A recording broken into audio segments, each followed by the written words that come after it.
kemampuan kemampuan kognitif saya itu terbatas gitu loh ya. Jadi nggak pinter-pinter amat lah gitu. Tapi saya nggak percaya. Nggak percaya. Nah, tapi gara-gara saya tuh merasa bukan mahasiswa yang pintar-pintar amat, jadi nggak berani untuk nyari beasiswa yang susah gitu.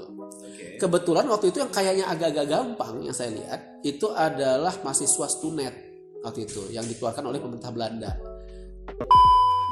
Apanya yang beda? Makanannya? Ya jelas itu. Lidahnya nggak bisa dibohongi gitu.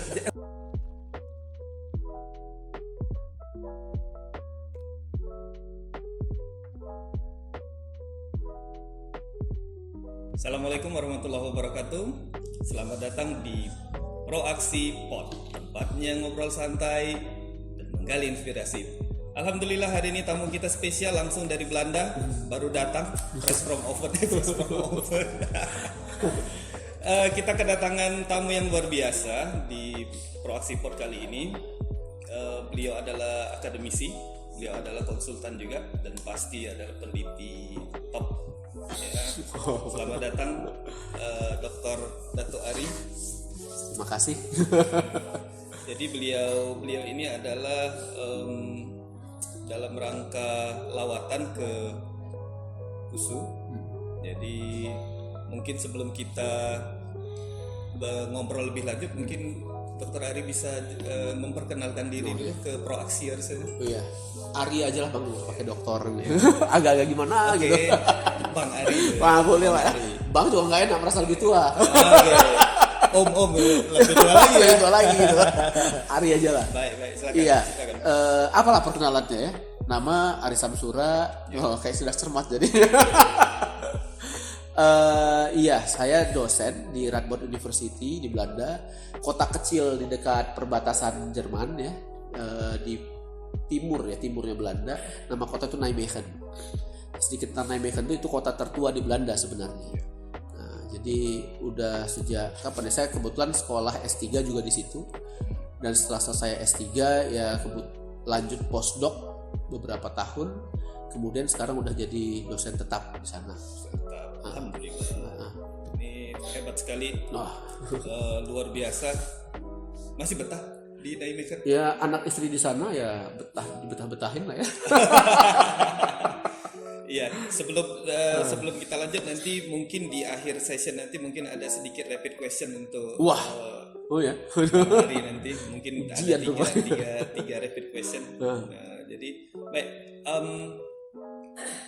apa yang membuat sebenarnya Bang Ari itu betah di Nijmegen, terutama di Radboud? Waduh, apa ya? Betah di Radboud? Ya. Atau memang ada planning untuk pindah? Ya sebenarnya ke Radboud itu di awal tuh nggak ada rencana ya sebenarnya. Bahkan tetap di Belanda pun nggak ada rencana sebenarnya gitu. Yeah. Jadi begitu lulus S1 sebenarnya saya tuh memang pengen banget untuk melanjutkan sekolah ceritanya gitu. Dan pengennya tuh lanjut ke sekolah di luar. Pengen banget gitu. Dan karena saya itu nggak punya resource gitu ya, nggak punya uang lah, bukan mahasiswa kaya lah gitu ya. Biasa. Iya lah, ngerti lah, normal lah kan ya, mahasiswa miskin gitu lah kan ya. Kalau mau keluar kan nggak mungkin gitu by biaya sendiri, nggak mungkin lah, pasti nyari beasiswa gitu. Saya carilah beasiswa. Sebenarnya kemampuan saya itu terbatas gitu loh, kemampuan kognitif saya itu terbatas gitu loh ya. Jadi nggak pinter-pinter amat lah gitu. Tapi saya nggak percaya. Nggak percaya. Nah, tapi gara-gara saya tuh merasa bukan mahasiswa yang pintar-pintar amat, jadi nggak berani untuk nyari beasiswa yang susah gitu. Kebetulan waktu itu yang kayaknya agak-agak gampang yang saya lihat itu adalah mahasiswa Stunet waktu itu yang dikeluarkan oleh pemerintah Belanda. Nah, jadi mereka ada beasiswa untuk ya karena pemerintah Belanda ya pasti ke Belanda gitu kan ya. Ya udah, dan syaratnya itu harus diterima di Universitas Belanda. Saya carilah kemudian kampus di Belanda. S1 saya itu kebetulan teknik ya. Saya menyelesaikan S1 di Bandung. Teknik di di program yang sekarang disebut sebagai perencanaan wilayah dan kota. Itu sempat disebut sebagai teknik planologi. Jadi berpikir karena punya latar belakang teknik, waktu itu pandangannya belum cukup luas, berpikir lanjutnya juga teknik gitu loh. Walaupun kasus yang ingin saya ambil tuh bukan nggak teknik-teknik amat. Jadi kan setelah saya sedikit ya mungkin ya latar belakang tentang studi ya. Perencanaan wilayah kota itu kan ilmu bagaimana kita bisa mengelola ruang wilayah dan kota. Intinya seperti itu. Bagaimana mengelola pembangunan yang ada. Sehingga ruang wilayah dan kota itu sesuai dengan apa yang kita harapkan. Bisa mengakomodasi aktivitas yang akan berkembang atau yang telah berkembang. Kan itu ya intinya ya. Dan produknya biasanya gitu ya, terutama di Indonesia itu namanya rencana tata ruang. Produknya itu ada rencana. Dan di Indonesia rencana tata ruang itu biasanya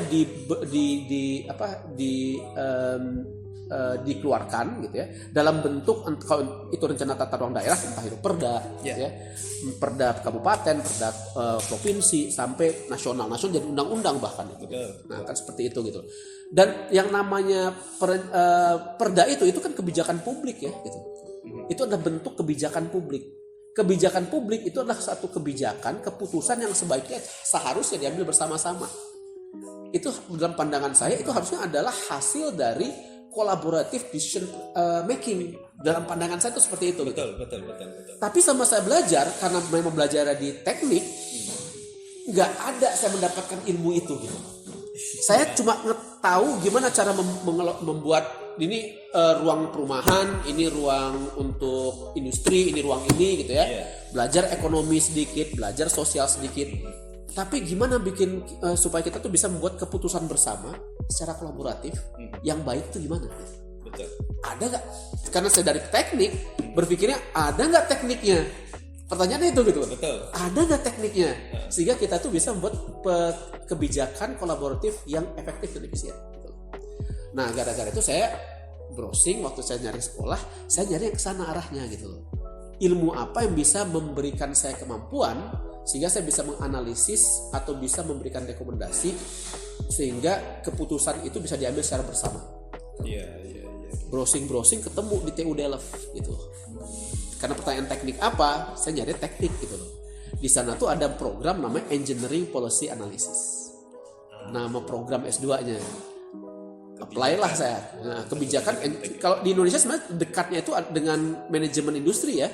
Tapi begitu saya baca silabusnya, ternyata banyak dikasih tahu itu tadi tentang pendekatan-pendekatan teknik-teknik bagaimana kita bisa mengambil keputusan.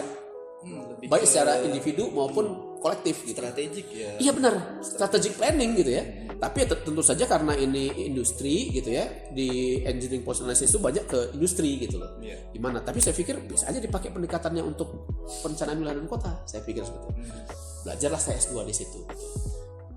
Nah, cita-citanya kan itu akan saya aplikasikan di dunia planning gitu kan. Cita-citanya seperti itu gitu.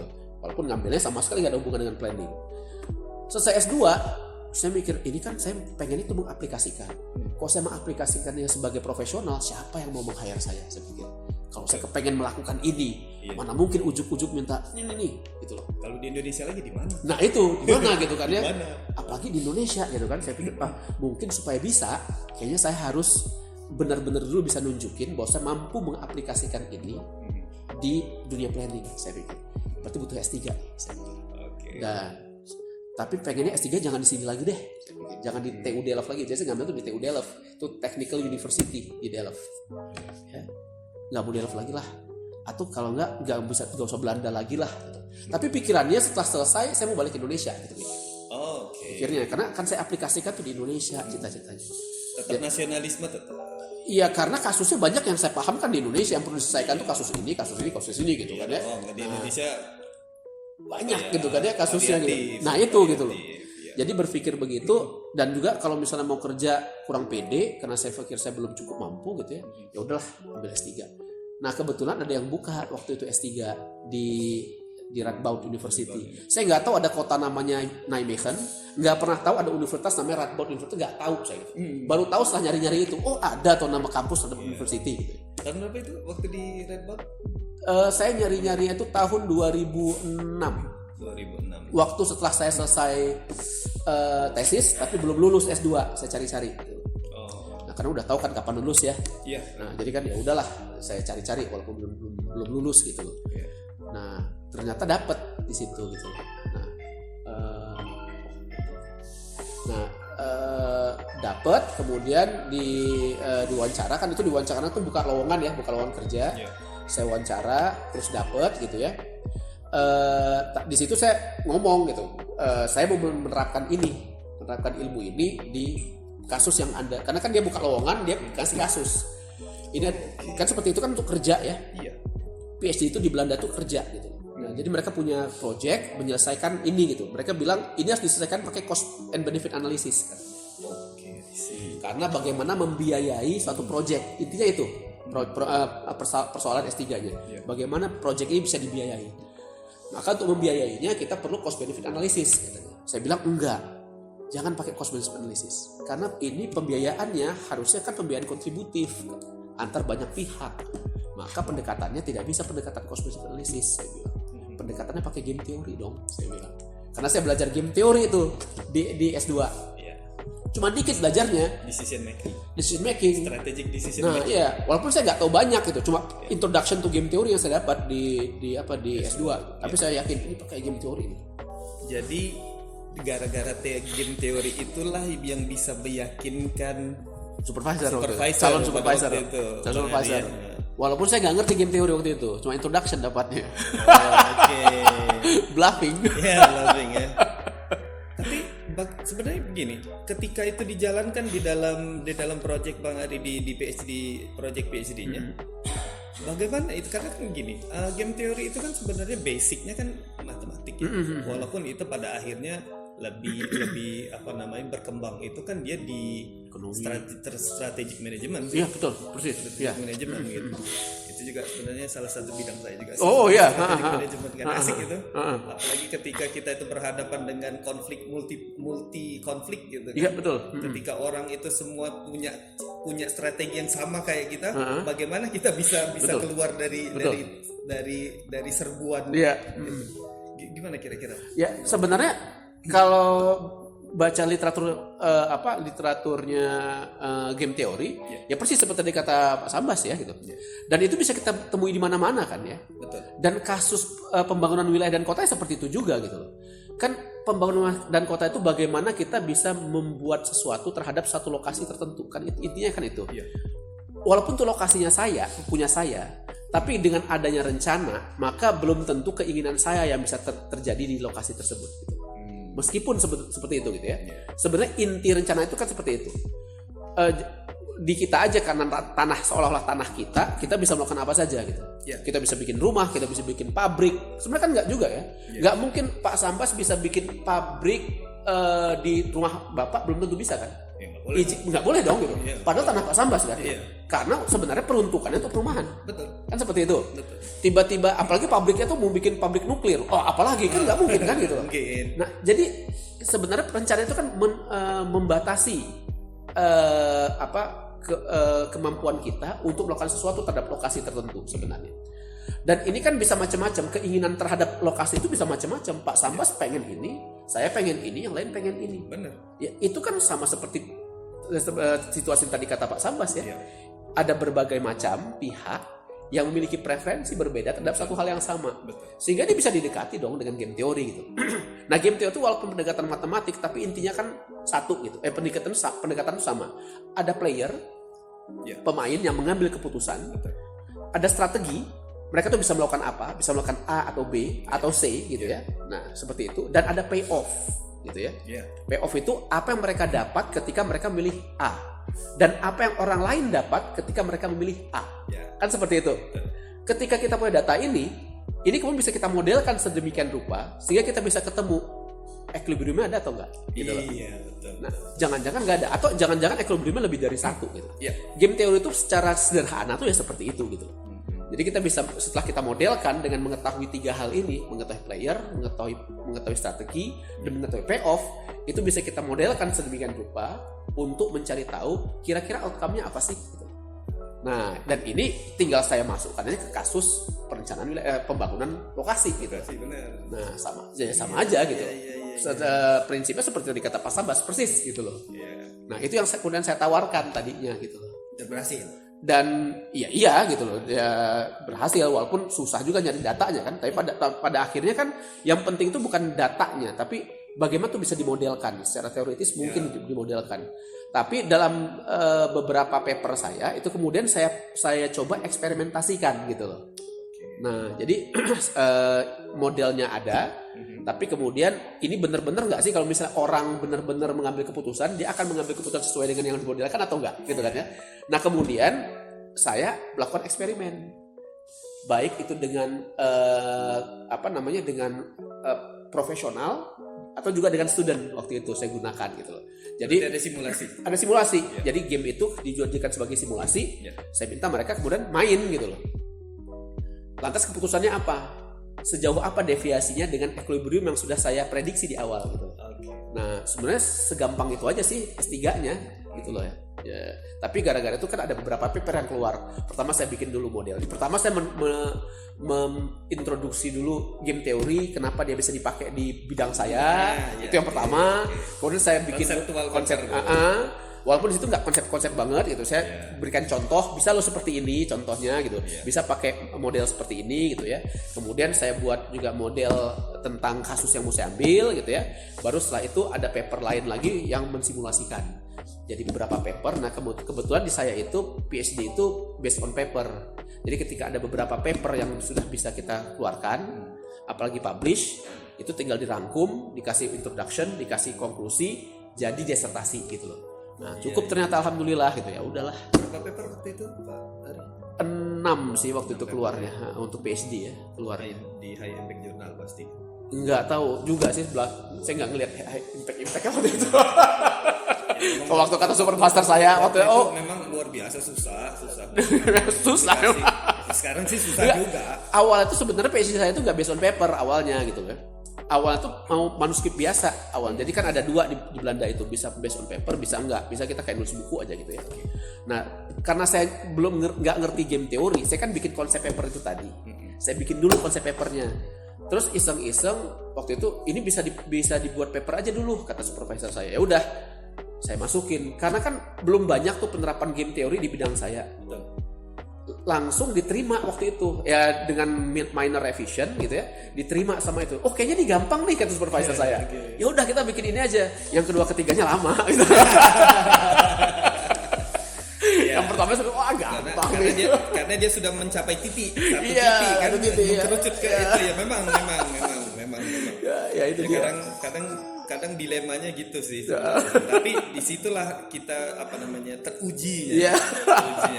Lebih sadis dari ujian tertutup terbuka. Lebih sadis biasa ya.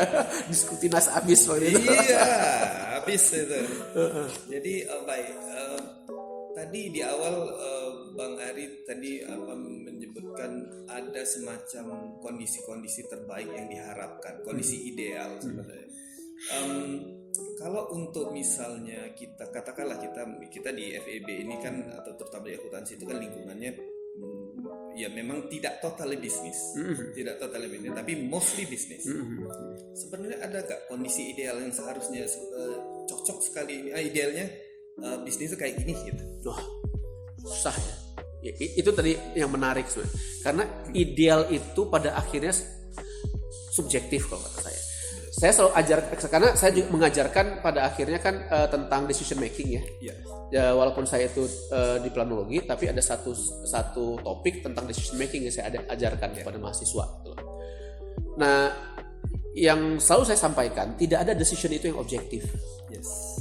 Semua decision itu subjektif. Walaupun kita berusaha untuk membuatnya seobjektif mungkin, pada akhirnya enggak. Apapun yang kita lakukan, bahkan apapun yang kita lakukan sebenarnya kan decision ya. Untuk pakai baju, untuk handphone, untuk nikah, apapun. Setiap detik kita tuh melakukan decision sebenarnya. Dan decision itu selalu subjektif. Nah, karena pada akhirnya hasil olahan analisis kita lah yang memberi keputusan. Seobjektif apapun itu, pada akhirnya kan preferensi kita yang main. Betul. Dan ini yang kemudian diakomodasi dalam game teori gitu. Dalam game teori itu dia mengakomodasi preferensi yang berbeda. Jadi nggak harus preferensinya sama gitu. Ya, memang dan nggak ada preferensi yang benar atau salah. Betul. Bukan sama-sama. Tidak ada preferensi yang benar atau salah. Betul. Semua preferensi itu benar gitu. Kalau Anda lebih suka pisang goreng daripada tempe, dan saya lebih suka tempe daripada pisang goreng, dua-duanya valid. Ya. Yes. Itu preferensi. Iya. Pada akhirnya ketika Anda dihadapkan dengan tempe dan pisang goreng, Anda memilih pisang goreng. Saya nggak boleh misuh-misuh gitu loh. Iya, nggak boleh saling. Nggak boleh marah gitu kan ya. Iya. Nah, ketika saya lebih milih tempe daripada pisang goreng, Anda juga jangan misuh-misuh gitu loh. Tapi gimana supaya kita nggak berantem kan gitu. Iya. Nah, itu tadi bicara equilibrium gitu loh. Iya. Jadi sebenarnya game teori itu lebih demokratis. Itu juga apakah ada demokrasi itu bisa panjang bicaraannya. Iya. Nah, jadi kalau bisa bicara ideal, Gak ada yang ideal. ideal itu ketika kita sepakat atas keidealan. Iya. Itu ya, dia. bisa. Ya. Nah, jadi bisa apapun asal kita sepakat gitu. Karena apa yang Anda anggap ideal, itu kan apa yang Anda sepakati sebagai ideal. Iya. Apa yang saya anggap ideal, dan apa yang saya sepakati atas apa yang ideal. Masalah ketika yang kita sepakati itu berbeda. Iya. Maka keidealan umum adalah ketika kita berdua sepakat apa yang ideal gitu. Ya, jadi Ya mungkin seperti itu. sepakat untuk sepakat. Sepakat untuk sepakat gitu. Atau sepakat untuk tidak sepakat Ya, gitu. betul. Asalkan sepakat gitu. Betul. Nah, kita mau masuk ke dalam sesi rapid Wah, question. aduh jangan susah-susah ya Pak. Ya. Baik, kita sudah menjelang sesi terakhir dengan Bang Ari di sini. Jadi kita ada 2 rapid question. Wah. Yang pertama adalah Indonesia Belanda. Indonesia. Kenapa? Ya lebih familiar aja jauh ya. Saya pun tinggal, Tapi udah lama di Belanda. ya itu dia tetap merasa, saya tuh nggak bisa berbahasa Belanda ya. Bahasa Belanda saya tuh kacau sekali gitu loh. Oh gitu. Nah ngerti lah gitu. Tapi kalau misalnya diajak ngomong, saya tuh nggak bisa gitu loh. Nggak confident untuk ngomong bahasa Belanda karena ngajar juga bahasa Inggris. Gitu. Jadi walaupun hidup saya tuh lebih lama di Belanda daripada tempat-tempat yang pernah saya tinggali di Indonesia gitu ya. Ya. Tetap nggak merasa sebagai orang Belanda. Meskipun begitu balik ke Medan, ini baru balik ke Medan ya, saya juga nggak benar-benar merasa jadi orang Medan sebenarnya, karena Medan tuh kembangnya hebat banget gitu loh, berkembang. Saya udah banyak nggak saya kenal gitu di Medan ini kan. Ya tapi saya nggak bisa ngaku orang Belanda gimana pun juga, sampai meninggal juga nggak akan bisa ngaku orang Belanda. Berarti bahasa pengantar di sana dari Bahasa Inggris ya. Baik. Rapid question kedua. Medan, Nijmegen.